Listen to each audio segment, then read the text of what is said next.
Ideas para alcanzar un país con libertad económica, democracia política y seguridad jurídica. Aquí se habla libertad con Víctor Maldonado. Solo por rcr.tv, la radio que se ve.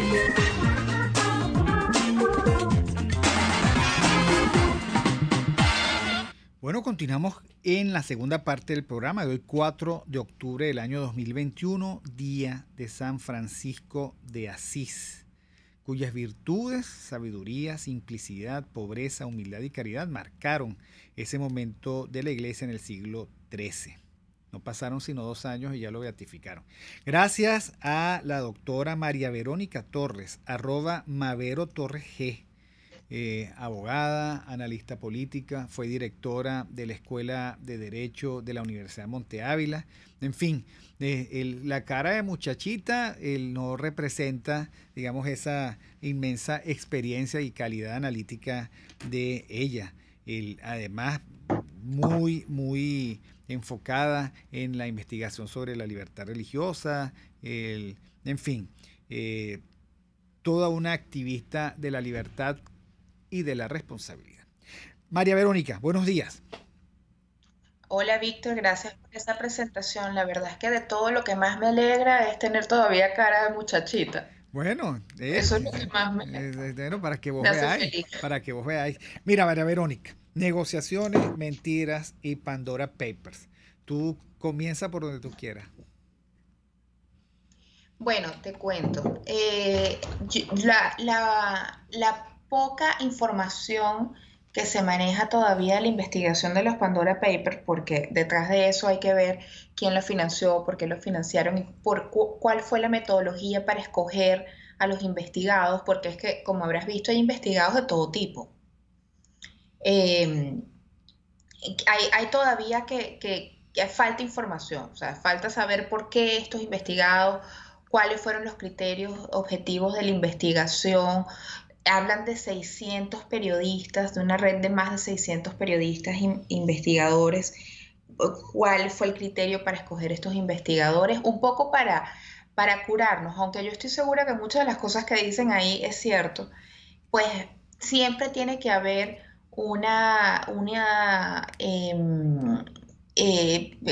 hay que demostrar la calidad metodológica, eso siempre, y la calidad investigativa. Sí, yo ponía Entonces, hace poco en mi Twitter que a mí me perturbaba un tipo de periodismo que no discrimina, que digamos interesado más en el escándalo, que no sabemos cuál es el foco en el que pusieron, porque la verdad es que Julio Iglesias puede hacer lo que le dé la gana con su dinero.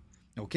Y en general, y los privados pueden hacer lo que le dé la gana con su dinero, pueden inventarse lo que le dé la gana con su dinero.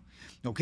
Que es diferente a la búsqueda de la trama de los saqueadores de los países, que se roban el dinero público y que lo desaparecen a través de estas cosas. Pero es diferente. Y tú no los puedes poner uno al lado del otro.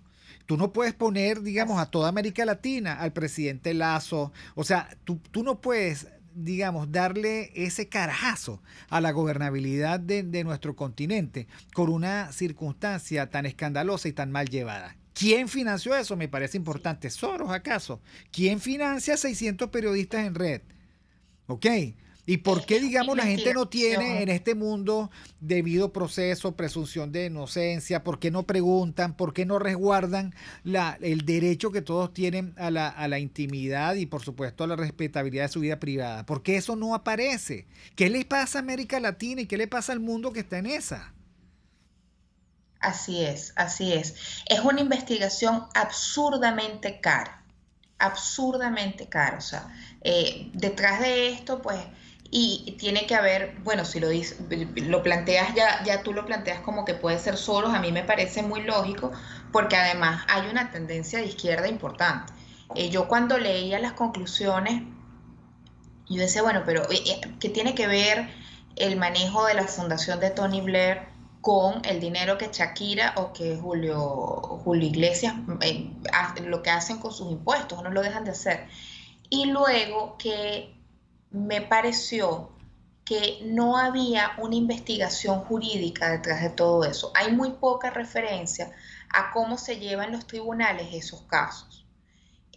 Porque, por ejemplo, en el caso de la supuesta evasión de impuestos, ¿no?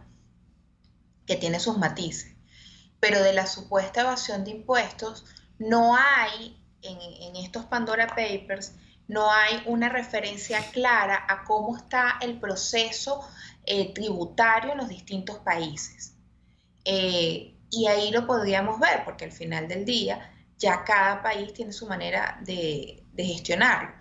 Entonces, ¿es corrupción que evadan impuestos o no? Bueno, no es corrupción. Puede ser en todo caso un delito fiscal, pero corrupción no es. No, y por otra parte, es absolutamente razonable que la gente evade impuestos cuando las sociedades en donde la gente vive son precisamente voraces. España, por ejemplo, si tú oyes los datos de César Vidal, que tiene un programa todos los días y que siempre habla sobre, bueno, España se ha convertido en insufrible, Francia se ha convertido en inatajable. El artistas franceses, celebridades que uno no puede entender el arte francés sin ellos, se han tenido que ir porque es que ya están, después de 40 años pagando impuestos, siguen pagando 50, 60, 70% al Estado francés. Entonces no tiene ningún sentido. Así es. El mínimo en España ahorita está cerca del 40%. Entonces tú dices, bueno, o sea, tiene sentido, porque además y el impuesto además a la sucesión, a la herencia, increíble en España, tú no puedes heredar, te lo quita el Estado. Te lo quita, así es. Y entonces tú dices, bueno, tiene sentido que además esta gente, este es el impuesto mínimo y sí hay una especie de aceptación del contrato de tributos, por decirlo de alguna manera. Tú te obligas a pagar esos tributos cuando decides mudarte a España. Ok, eso es cierto. Ahora bien, estos mismos personajes de los que la investigación habla tan mal, porque es que además yo tenía mucha expectativa con la investigación, porque por supuesto los analistas queremos saber a mayor información, mayor capacidad de análisis, ¿no? Entonces, bueno, o sea, todos queremos tener información. Pero hay una frase de Arístides Calvani que a mí me gusta mucho, que la utilizo mucho, que dice, una cosa es estar formado y otra cosa es estar informado. Entonces, claro, la información sin criterio no te sirve de nada. Entonces, claro, yo ayer cuando leía esto decía, pero esto, pues la verdad es que tiene un importante matiz ideológico, tiene importantes carencias metodológicas, pero luego tiene una evidente intención política, ¿no? Y entonces, claro, la persona que decide vivir en España, bueno, si yo decido vivir en España, decido someterme y obligarme a pagar, pues, los tributos del llamado bienestar social, ¿no? Para acceder a todos estos beneficios del llamado bienestar social. Ok, muy bien. Pero también es verdad que esta gente tiene una cantidad de fundaciones, de donaciones y de emprendimientos privados que benefician a muchas otras personas, y a ellos en este tipo de países no se les está haciendo el reconocimiento fiscal de exenciones que normalmente se hacen y de exoneraciones. Entonces, claro, vas a meter a Tony Blair, vas a meter a países, a presidentes latinoamericanos con este tipo de celebridad. O sea, ¿qué es lo que estás buscando? ¿Cuál es el fondo de todo esto, no? Sí, bueno, a mí me pareció muy extraño que fuesen Piñera, Lazo, o sea, que fuesen ellos y no otros los señalados. Me parece, digamos, que esto tiene una evidente intencionalidad política y forma parte de esa ola terrible de atentado a la gobernabilidad de los países, porque además, una vez que los colocas allí en ese entredicho, no hay forma de que los pobres se puedan defender. Así es, y de cancelar a la gente. Así es. Esta teoría de cancelar a la gente es terrible, ¿no? Es terrible porque, mira, el gran descubrimiento, digamos, Occidente se fundamenta en justicia, y justicia es presunción de inocencia, debido proceso y ser juzgado por tus jueces naturales. Toda esta época de cancelación. Se ha llevado por el medio eso. Y entonces un escándalo tras otro, estamos, digamos, en una época tumultuaria donde, digamos, se reúnen 600 periodistas o 600 quien sea, ¿ok? Y la atentan y cancelan a una persona, lo cancelan. Y eso es inaceptable. O sea, uno tiene que buscar la forma de conseguir reaccionar contra esto, porque esto no va para ningún lado. No va para ningún lado que sea apropiado. Es lo que yo pienso. ¿Y quiénes son esos 600 periodistas? Porque eso es otro tema, ¿no? Yo puedo, o sea, 600 periodistas se pueden conseguir fácilmente, pero no significa que haya una calidad detrás de esos periodistas. O sea, no significa que sean los mejores periodistas del mundo. 600 periodistas pueden ser cualquier periodista que tenga un sesgo ideológico y que acepte amañar una investigación ideológicamente sin ningún problema. Claro, o sea, ¿no? investigación porque dicen ellos que es investigación. O sea, es investigación. Exacto. Yo veo ellos dicen que es graves investigación. Ahora, está absolutamente claro, mi querida María Verónica, que una cosa es esto que estamos comentando y otra cosa es, por supuesto, lo que ellos descubren de la trama mafiosa del régimen venezolano. Que son dos cosas diferentes. Lo que tú no puedes hacer con eso un mondongo, donde, digamos, hay 200 gramos de Shakira, 300 gramos de Lazo, 400. O sea, eso no puede ser. Eso es lo que yo digo que no puede ser. Ahora, María Verónica, tendremos que esperar, y hablaremos de eso en otro momento, negociaciones. Negociaciones. Ok. Bueno, no hay. Realmente, cuando el comunicado que emitieron en conjunto la oposición y el gobierno luego de la última ronda de negociaciones, la gente, bueno, en Twitter y los consultores políticos en distintos grupos de WhatsApp hablaban de que era fatuo, que pudiera, o sea, que no tenía ningún sentido, que no tenía contenido. A mí me pareció que era muy revelador. En primer lugar, revelaba que no llegaron a ningún acuerdo, y la razón básica por la que no llegaron a ningún acuerdo es porque el gobierno impuso a Alex Saab, la oposición no lo aceptó y no se pudieron discutir, se cerró la discusión en torno a temas tan importantes como la mesa de ayuda humanitaria, de la que se supone que pudieran salir resultados, no solamente para temas de alimentación y etcétera, sino también para el programa de trasplantes, para que el programa de trasplantes sea nuevamente puesto en marcha. Es lo que yo digo, María Verónica. La verdad es que eso es como utilizar un cañón para matar un zancudo. O sea, si un Estado, por más malogrado que esté, no puede gestionar un trasplante porque dicen que hay trasplantes que cuestan 800.000 euros. O sea, están reunidos ellos para plantear el tema de los trasplantes. O sea, a mí me parece eso una muy mala excusa y una desproporción. Y es un chantaje político. Es un chantaje político además fundamentado en populismo y demagogia, porque es la manera en la que los ciudadanos, digamos, el diálogo tiene sentido. Es una manipulación. Es una manipulación porque, bueno, el diálogo tiene sentido porque van a reactivar el sistema, el programa de trasplantes. Pues no, el diálogo no tiene sentido porque si el gobierno quisiera reactivar el programa de trasplantes lo hiciera. Pero luego el diálogo no tiene sentido porque el gobierno, la oposición no tiene con qué negociar. O sea, realmente el gobierno, el tema de las sanciones no les afecta porque ellos han logrado hacer un entramado de negocios, un entramado económico, un entramado político, un entramado comercial y de cualquier cantidad de actividades irregulares al margen de las sanciones. Y quitar las sanciones no va a mejorar la situación del país porque la situación del país y el tema humanitario depende de la voluntad política del gobierno.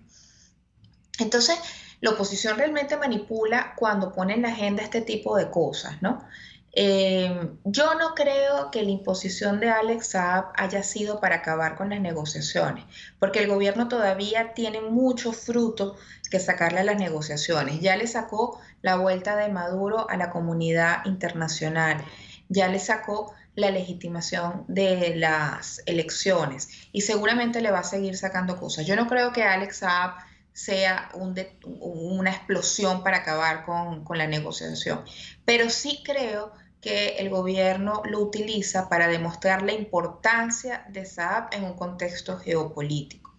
Saab, ¿cuál es el problema de Saab? ¿Que maneja información del chavismo? Pues la verdad es que no tanto, porque ya la información del chavismo se sabe a través de muchísimas investigaciones. O sea, aquí se sabe la cantidad de negocios irregulares que hay y las distintas esferas del poder político, económico y regular que existen. Eso no es un secreto para nadie en el mundo. Y las mismas sanciones, o sea, las mismas sanciones son muy claras. Si tú lees los documentos de las sanciones, pues la verdad es que no hace falta mayor investigación ni mayor negociación. El problema de Alex Saab es la información que maneja de otros países, porque Alex Saab fue la conexión de Maduro con otros países. De hecho, por eso es tan llamativo que Rusia posicione a Alex Saab como un tema diplomático y hable de que su extradición va a tener consecuencias diplomáticas. O sea, realmente ya Alex Saab no es un problema de Venezuela, ya Alex Saab es un problema geopolítico. Y lo que está en riesgo no es lo que se hable de nosotros, sino lo que se pudiera hablar de otros países. Ahora, nosotros seguimos, por otra parte, María Verónica, con el problema vigente de la pobreza, el problema vigente de la falta de estímulo para crear riqueza. La electricidad sigue siendo, digamos, un tema muy grave. El tema de la identidad también, porque aquí sacar un pasaporte y además para los que están en el exterior, terrible. No hay agua, no hay empleo, no hay seguridad jurídica y no hay seguridad ciudadana. Esos temas no son parte. O sea, allá se está discutiendo una excusa, sanciones aquí, sanciones allá, y ridiculeces como empezar a hablar de la inclusión de género. O sea, eso es de verdad hablar de la gastritis de Platón, del sexo de los ángeles, es ridículo incluso. Eso que están supuestamente discutiendo es una gran simulación sin tema. Además, y no puede ser atractivo. Y lo que yo sí creo es que la negociación es la capitulación definitiva de esa experiencia del interinato, que se termine de acabar, por cierto. Claro, y los más interesados en eso es el sector de la oposición que quiere acabar con el interinato. Los más interesados en que las negociaciones continúen es la parte de la oposición que quiere acabar con el interinato, que es este gran escándalo que hay ahora entre Primero Justicia y BP, que no es más que un quítate tú para ponerme yo, porque todo el mundo en este país y todos los que hemos trabajado con temas sobre política sabemos que cuando estuvo en el poder de la Asamblea Nacional, durante la presidencia de Julio Borges, se transfirieron unos fondos y se hicieron unos acuerdos económicos con unos diputados que al final lo que hizo fue mermar las minorías y crear enemistades, y luego Guaidó llegó a cambiar, a revertir la situación y a comprar diputados. O sea, esto acá es un quítate tú para ponerme yo. No, pero es que además las prácticas corruptas, digamos, corruptas de todo tipo, chimbas, son las mismas, porque yo sí creo que el G4 es un bloque compacto. Y como tú lo dices, un quítate tú para ponerme yo, en el sentido, a mí me da lo mismo, está peleado por Voluntad Popular y Primero Justicia, pero al final, digamos, como el cuento de Alibaba y los 40 ladrones, no terminan de pelearse porque el botín está allí a la vista, y el compromiso con el botín está a la vista. Entonces, la verdad es que eso está en disolución interna. Pero además que es que frente al país no significan nada, María Verónica. O sea, no son útiles. No quedaron ni siquiera para el mal chisme. O sea, de allí no hay nada que exprimir. Y a mí me parece patética dos cosas. No sé qué te parece a ti. En primer lugar, que Guaidó todavía siga comportándose como si tuviese algún poder, impacto e influencia. Y en segundo lugar, que los diputados de esa Asamblea Nacional, que ya cesó, que se extinguió, que ellos están reconociendo, etcétera, etcétera, sigan llamándose Asamblea Nacional. Esto es ridículo ya. Y síganse llamando ellos diputados. Porque se supone en el plan político de ellos, que es un plan político fantasioso, que lo que hace es extender esta situación política para su beneficio propio. En el plan político de las negociaciones está conversar adelantar las elecciones parlamentarias para el 2022. En la próxima ronda se supone que eso está en agenda, se supone. adelantar las elecciones parlamentarias para el 2022 porque ellos piensan que pudieran instaurar un nuevo interinato. Y de hecho de ahí las negociaciones de que los líderes de oposición que estaban en el exilio volvieran para tener unas opciones distintas y los candidatearan. Claro, pero eso tiene una apuesta, María Verónica, que no creo que se dé, y es que ellos muestren fuerza y músculo político en esta supuesta convocatoria a votar en noviembre. O sea, yo no creo, yo no creo.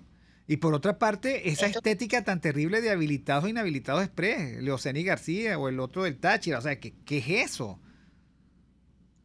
No, es un absurdo y luego denota las comunicaciones que hay entre oposición y gobierno porque son muy claras. A mí me llama muchísimo la atención y me preocupa unos nuevos términos políticos que están utilizando los distintos partidos. Por ejemplo, en este momento PJ está hablando sobre la liberación democrática. ¿Cuál liberación democrática? Si en este momento el gobierno está en su mayor punto de estabilidad, nunca el gobierno había tenido mayor estabilidad del que tienen en este momento. Entonces, ¿qué liberación democrática? ¿Cómo vas a fundamentar sobre una mentira?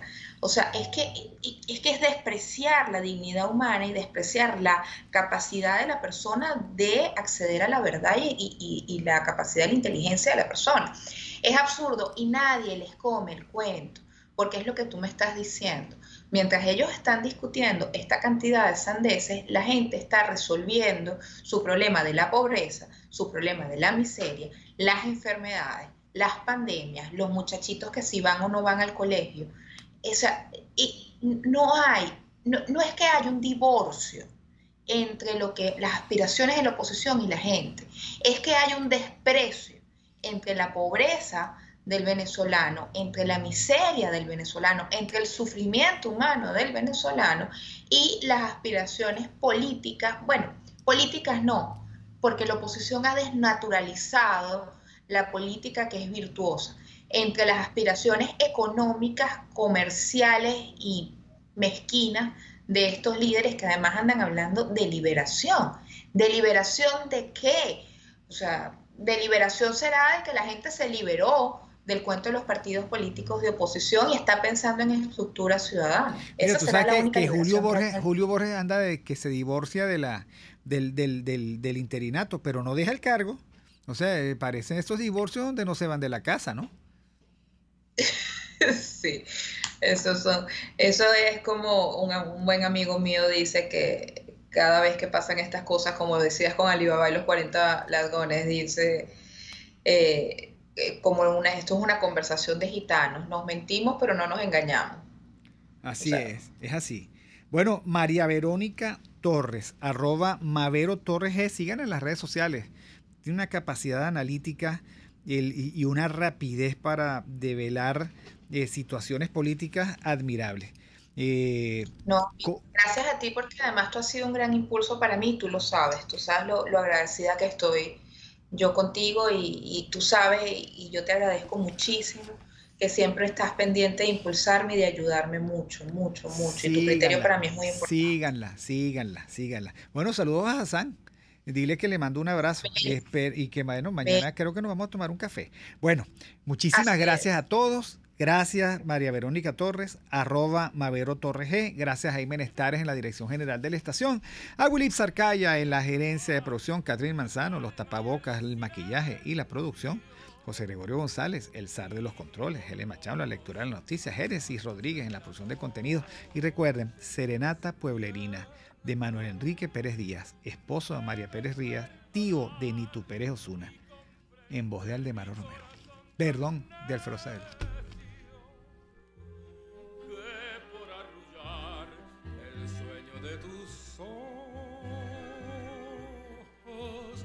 Te desvelo.